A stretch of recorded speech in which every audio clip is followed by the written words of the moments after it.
Subscribe કરો સતશ્રી ચેનલને અને બેલ આઇકોનને દબાવો, જેથી સતશ્રીના નવા વિડીયો સર્વપ્રથમ આપને પ્રાપ્ત થશે. દેવયાની કહે છે એના પિતાને, પિતાજી બહુ એક સમજવા જેવો શ્લોક છે. સુયંત્રિતાવરા નિત્યમ વિહિનાશ્ચ ધનેર્નરાઃ દુર્વૃત્તા પાપકર્માણઃ ચાંડાલા ધનિનો પીવા. બાપુજી, ઈ શર્મિષ્ઠાને ધનનો ને સત્તાનો મદ ચડી ગયો છે. મેં એમ કાંઈ એને નથી કીધું. બાપુજી, હું જાણું છું કે જેને પોતાના ઇન્દ્રિયો અંતઃકરણ નિયંત્રણમાં છે એ ધનહીન ગરીબ હોય ને તો પણ શ્રેષ્ઠ છે, અને જે ધનવાન હોવા છતાંય જે પાપ વૃત્તિ વાળો છે એ ચાંડાળ છે. આવું દેવયાની બોલે છે. નિર્ધન માણસ ઇન્દ્રિયો અંતઃકરણને વશમાં રાખનારો છે તો એ શ્રેષ્ઠ છે, અને ધનવાન હોવા છતાંય જો દોષોથી અવરાયેલો છે તો એ ચાંડાળ છે. અને બાપુજી, વગર કારણે એને મને કૂવામાં નાખી. આવા લોકો ભેગું હું રહેવા માંગતી નથી. કટુ વચન બોલવા વાળા સાથે કોઈ રહેવા ઈચ્છતું નથી. ત્યારે શુક્રાચાર્ય એમ કીધું કે હાલ આપણે એના પિતા પાસે જાય. શુક્રાચાર્ય અને દેવયાની વૃષપર્વા પાસે આવ્યા, અને વૃષપર્વાને શુક્રાચાર્ય એમ કીધું કે સૌથી પહેલા તો તમે લોકોએ મારા શિષ્ય કચ્છને વારે વારે મરવી નાખ્યો, અને હવે આજ તમે મારી દીકરીને કૂવામાં નખાવી. રાજન, અધર્મનું ફળ તરત નહીં મળે તો ધીરે ધીરે અવશ્ય મળશે. શુક્રાચાર્ય દાનવરાજ વૃષપર્વાને કહે છે. મેં કાલે બી તમને કહ્યું હતું ને, મહાભારતની કથા કર્મનો સિદ્ધાંત મજબૂત કરનારી છે. શુક્રાચાર્ય શું બોલ્યા? કરેલું કર્મ એને ભોગવવું પડશે, એને નહીં ભોગવવું પડે તેના દીકરાને ભોગવવું પડશે, એને નહીં ભોગવવાનું આવે તેના દીકરાને ભોગવવું પડશે. શુક્રાચાર્ય બોલે, અનિતિ કરીને મેળવેલો પૈસો ઈ જે પાછળ વાળા ભોગવશે ને ઈ બધાઈને પણ એના ફળ ભોગવવા પડશે. અને એટલા માટે અમારા સ્વામિનારાયણની સત્સંગી એક બેન સાસરે ગઈ, અને એનો ધણી કાંઈ થોડું ઘણું કરપ્શન કે આડું અવળું કરતો હશે, એ બાઈએ કહી દીધું કે તમે કોઈ દી મારા ઘરમાં અનિતિનો રૂપિયો ન લાવતા. હું નોકરી કરીને મારા છોકરાનું પોષણ કરીશ, પણ મારા ઘરમાં અનિતિનો રૂપિયો ન લાવતા. શુક્રાચાર્ય બોલે છો, પુત્રેષુ વા નપ્તૃષુ વા. પુત્ર નપ્તૃ એટલે પૌત્ર, દીકરાનો દીકરો. પુત્રેષુ વા નપ્તૃષુ વા ન ચેદાત્મનિ પશ્યતિ ફલત્યેવ ધ્રુવમ પાપમ ગુરુ ભુક્તમિવોદરે. શુક્રાચાર્ય દાનવરાજ વૃષપર્વાને કે કદાચ માણસ પોતે પાપનું ફળ નહીં ભોગવે તો એના દીકરાને ભોગવવું પડશે, નહીં તો એના દીકરાને ભોગવવું પડશે.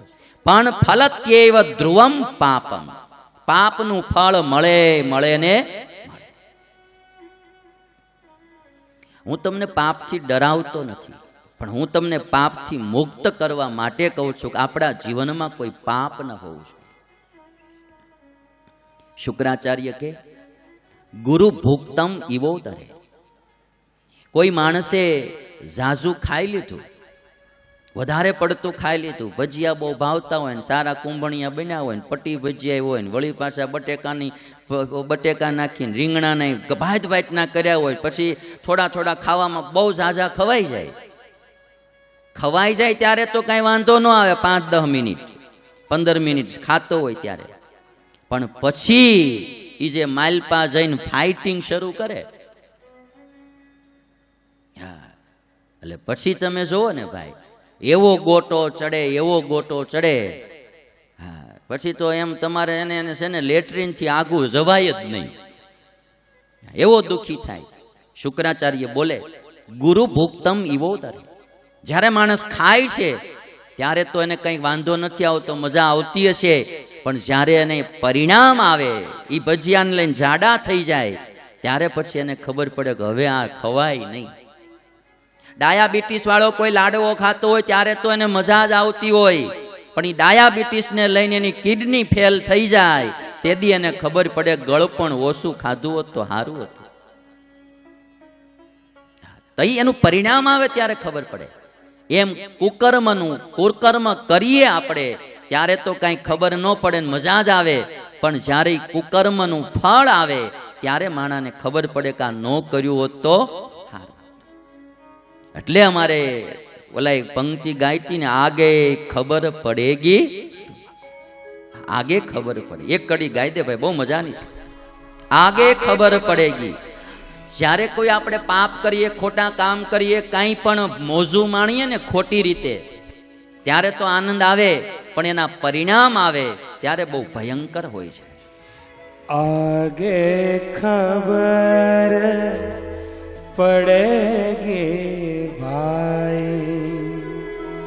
आगे समझ पड़ेगी, आगे खबर पड़ेगी तुमको, आगे समझ पड़ेगी। कर्म किए तब क्यों ना सोचे, कर्म किए तब क्यों ना सोचे, फिर क्यों बहुत पछताई, आगे खबर पड़ेगी भाई, आगे समझ पड़ेगी भाई। માટે વાલા ભક્તો, કર્મ કરવામાં ધ્યાન રાખો.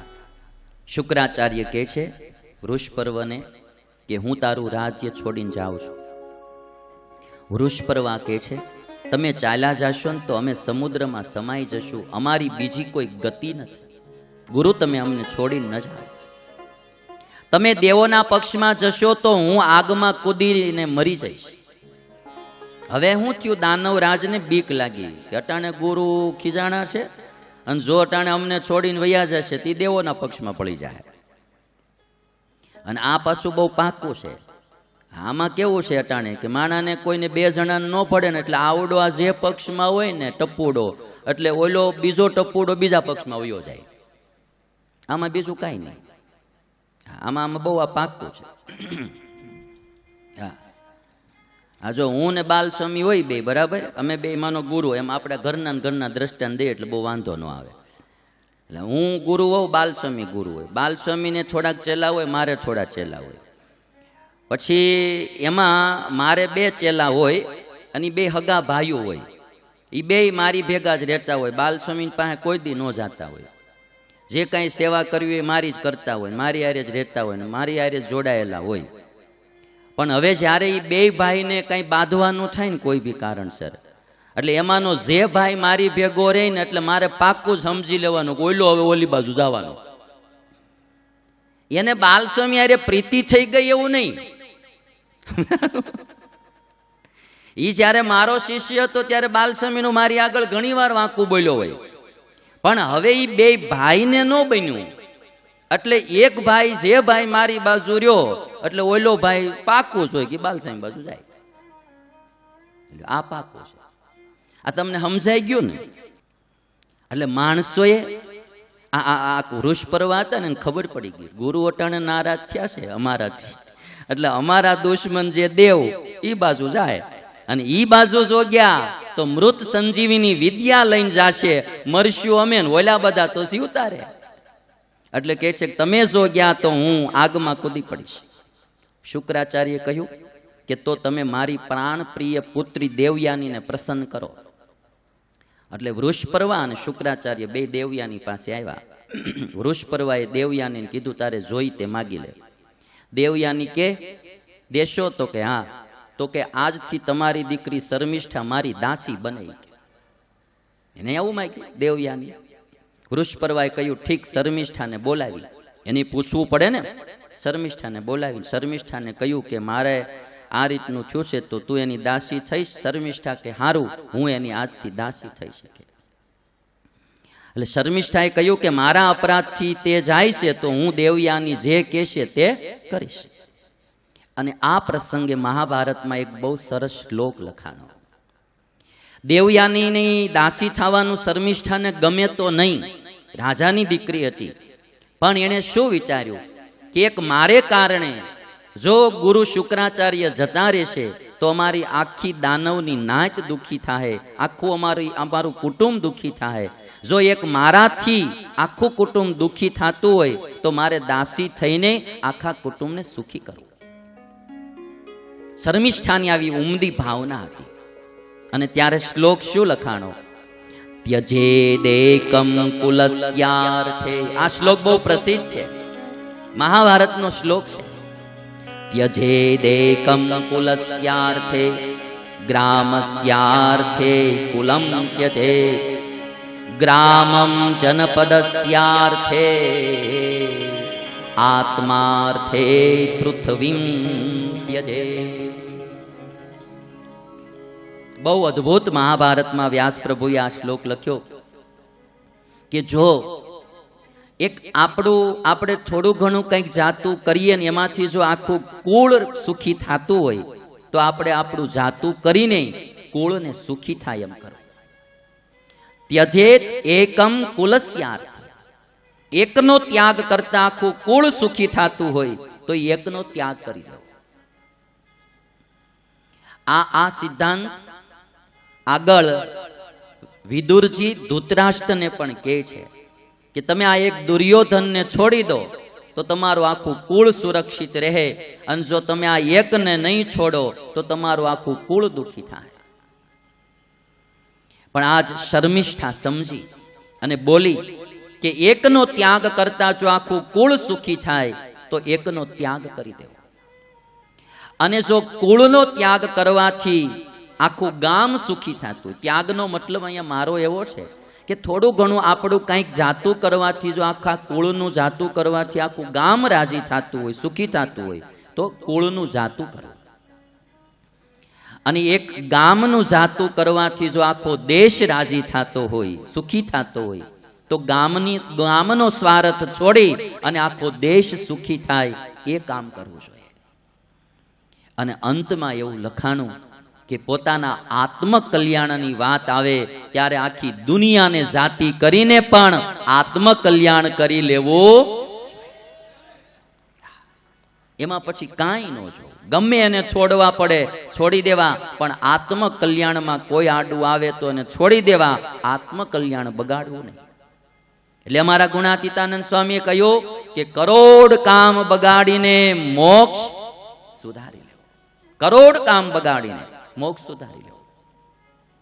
અને આપણા શાસ્ત્રો પુરાવા આપે. પ્રહલાદને એનો પિતા હિરણ્યકશિપુ મોક્ષના માર્ગમાં આડો આવ્યો, ભજનમાં આડો આવ્યો તો હિરણ્યકશિપુનો એને ત્યાગ કરી દીધો. પ્રહલાદે પિતાનો ને રાજ્યનો ત્યાગ કરી દીધો. હિરણ્યકશિપુએ ઘણું કહ્યું હતું કે તું હરિનું ભજન છોડી દે, મારું રાજ તને આપી દઉં. પ્રહલાદ કે મારે એવું રાજ નથી જોતું જે ભગવાનથી દૂર કરે. ભરતને એની માં કૈકેયીએ અયોધ્યાનું રાજ દીધું, પણ રામથી દૂર કરનારું એ રાજ હતું તો ભરતજીએ રાજનો પણ ત્યાગ કરી દીધો અને એની માં કૈકેયીનો પણ ત્યાગ કરી દીધો. અને આ શુક્રાચાર્ય જેવા શુક્રાચાર્યના શિષ્ય બલિરાજા જ્યારે ભગવાન વામન આવ્યા અને 3 પગલા ભૂમિ માગી, શુક્રાચાર્યએ દેવાની ના પાડી કે તું દેમાં, આ દેવનું કામ કરવા માટે આવ્યો છે વામન થીંગુજી, તું એને દેમાં. અને ત્યારે બલિરાજાએ પોતાના ગુરુ શુક્રાચાર્યનો ત્યાગ કર્યો પણ ભગવાનને છોડ્યા. આ બધી ઘટનાઓ આપણા શાસ્ત્રોમાં લખાણી કે આત્મકલ્યાણમાં કોઈ પણ આડું આવે, બાધરૂપ થાય તો એનો ત્યાગ કરી દેવો. શર્મિષ્ઠા દાસી થવા તૈયાર થઈને એટલે દેવયાનને કહ્યું કે હું તો ભિક્ષુકની દીકરી છું અને તું તો મોટા બાપની દીકરી છો, તું મારી દાસી થઈશ? વળી પાછું મેણું માર્યું. ઓલી બિચારી કુળના સુખ માટે દાસી થવા ત્યાર થઈ જાય, એને પાછું મેણું મારે. આ બહેનોમાં મેણા મારવાની ટેવ બહુ મોટી. આ બહેનોએ આ સુધારી નાખી. કોઈ દી કોઈને મેણું ન મારે. મેણું એટલે શું? જે મર્મમાં તમે બોલો ને એ મેણું કહેવાય. કોઈ દિવસ કોઈને મેણું મારીને દુઃખી ન કરવા. કોઈને કાંઈ ન હોય, કોઈને કાંઈ એવી ખોટી ઘટના ઘટી હોય કુટુંબમાં, પરિવારમાં, મેણા ન મારવા ક્યારેય નહીં. કોઈને સંતાન ન હોય તો એને મેણું ન મારવું. કોઈને કદાચ ખાલી દીકરીઓ જ હોય, દીકરા ન હોય તો એને મેણું ન મારવું. કોઈના કદાચ દીકરા દીકરીઓ કાંઈક આડું અવળું કામ કર્યું હોય તો એનાય મેણા ન મારવા. લોકો હું તરત જોયો, આમ ભજન બહુ કરે પણ એના છોકરાએ શું કર્યું ખબર? હા, એમ કરીને મને બહુ ન ફાવે, આપણો ધંધો નહીં એટલે, પણ આ મેણા બહુ મારે. આખા ઊભા કરી દે. આ મહાભારતનું યુદ્ધ થાત નહીં પણ દ્રૌપદીએ એક મેણું માર્યું ને કે અંધના તો અંધ જ હોય ને, એમાં થયું બધું. એટલે આ મેણા મારવાની સિસ્ટમ હવે બંધ થઈ જવી જોઈએ. હા, કોઈને કાંઈ હોય ન હોય, કોઈને ત્યાં કોઈ ગરીબી હોય, કાંઈ મોડી ઘટના ઘટી હોય, બોલવું નહીં. આપણે શું કરવા બોલવું? આજ દેવયાની મેણું માર્યું, હું તો ભિક્ષુકની દીકરી, તું તો મોટા બાપની દીકરી, તું મારી દાસી થઈશ. અને ત્યારે શર્મિષ્ઠાએ એટલું કીધું કે આખા જ્ઞાતિને જો સુખ મળતું હોય તો હું દાસી થવા પણ રાજી છું. અને પછી દેવયાનીએ એના પિતાને એમ કહ્યું કે મારા પતિ તો યયાતિ થશે, યયાતિએ મારા પ્રાણોની રક્ષા કરી હતી, એટલે હું એની સેવામાં સમર્પિત થવા ઈચ્છું છું. પિતાએ શુક્રાચાર્ય યયાતિને પાણી ગ્રહણ કરવાની અનુમતિ આપી. અને ત્યારે યયાતિએ વરદાન માગ્યું કે મને વર્ણશંકર જનિત અધર્મ તો સ્પર્શ નહીં કરે ને. પેલા આ બહુ મોટું આપણા વર્ણાશ્રમ ધર્મો પ્રમાણેનું હતું. આપણા ઋષિમુનિઓએ, તમે બધા બહુ ધ્યાનપૂર્વક સાંભળજો કે વર્ણાશ્રમની વ્યવસ્થા કેવલ આપણા હિન્દુ ધર્મમાં છે. ક્રિશ્ચનમાં વર્ણાશ્રમ વ્યવસ્થા નથી, ઇસ્લામમાં નથી, બૌદ્ધમાં નથી, જૈનમાં નથી. વર્ણાશ્રમ વ્યવસ્થા કેવલ આપણા હિન્દુ ધર્મમાં છે. અને એ વ્યવસ્થા ઋષિમુનિઓએ ગુણ કર્મના આધારે કરેલી એક સમાજના વિભાગ, કે જે રીતે કેટેગરી તો હોય ને ભાઈ, આપણે કંઈક ફંક્શન હોય તો એમાંય અમુક મુખ્ય મહેમાનો હોય, પછીના મહેમાનો હોય, પછી આ બધી કેટેગરી કેમ હોય? ઘણી પ્રકારે કેટેગરીઓ પડતી હોય. બધી ભણવાનું હોય તો એમાંય બાળ મંદિર જુદું હોય, પ્રાથમિક શાળા જુદી હોય, જેમ વિભાગ વાઇઝ પડે એમ કેટેગરી પડતી હોય. એટલે ઋષિમુનિઓએ ગુણ અને કર્મના આધારે આ ચાર વ્યવસ્થા કરેલી: બ્રાહ્મણ, ક્ષત્રિય, વૈશ્ય અને શૂદ્ર. અને કૃષ્ણ ભગવાને બહુ સ્પષ્ટ ગીતામાં લખ્યું, ચાતુર વર્ણ્યમ મયા સૃષ્ટમ ગુણ કર્મ વિભાગશઃ. ગુણ કર્મ બહુ સ્પષ્ટ લખ્યું છે ગીતામાં, ગુણ કર્મ વિભાગશઃ. જેનામાં બહુ સારા ગુણ અને બહુ સારા જેના કર્મ હોય એને બ્રાહ્મણ કીધા. પછી એક સ્ટેપ નીચે આવતા ચાર વિભાગ કર્યા ગુણ કર્મના આધારે. આ વર્ણ વ્યવસ્થા થઈ. અને વર્ણ વ્યવસ્થામાં પછી એકાબીજા એના જ વર્ણમાં લગ્ન કરવાનો રિવાજ આપણા હિન્દુમાં પહેલેથી આવ્યો. અને એમાં જે આડું અવળું થાય ને, અને પછી એનાથી જે પ્રજા ઉત્પન્ન થાય એને વર્ણ સંકર કહેવામાં આવે. શું? વર્ણ સંકર. મનુસ્મૃતિમાં તો આના બી બધા બહુ વિભાગો છે કે બ્રાહ્મણમાં હોય, પતિ ક્ષત્રિય હોય, એનાથી પુત્ર ઉત્પન્ન થાય તો એને શું કહેવું? અને કદાચ પિતા બ્રાહ્મણ હોય અને પત્ની ક્ષત્રિય હોય, એનાથી બાળક ઉત્પન્ન થાય તો એને શું કહેવું? આ બધું મનુસ્મૃતિમાં લખ્યું છે. આપણે એમાં કઈ ઊંડું જવું નથી. પણ આ જે આવી રીતે બાળક ઉત્પન્ન થાય ને એને વર્ણ સંકર કહેવાય. વર્ણ સંકર, વર્ણ શંકર નહીં. હા, શંકર દાદા હારે નો જોડતામાં, વર્ણ સંકર. યુટ્યુબના માધ્યમથી કથા સાંભળતા ભક્તોને જય શ્રી સ્વામિનારાયણ.